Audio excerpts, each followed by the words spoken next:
বিসমিল্লাহির রহমানির রহিম। ধন্যবাদ ভিডিওটি প্লে করার জন্য। আমি নিয়ে এসেছি আপনাদেরকে আমার ছাদ বাগানের একটি মালটা গাছে। এটা বাড়ি মালটা 1। এই মালটা গাছের মাটির নিচের অংশটা দেখেন, ডামের অংশটা আমি দেখাচ্ছি।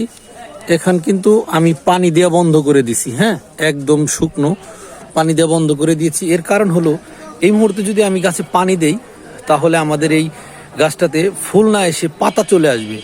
ফুল আসবে খুব অল্প পরিমাণ, আমার যেন ফুলটা বেশি আসে সেজন্য আমি এটাতে পানি দিয়ে বন্ধ করে দিয়েছি। যখন খুব পানি নাই একদম, তখন হালকা একটু পানি দেই।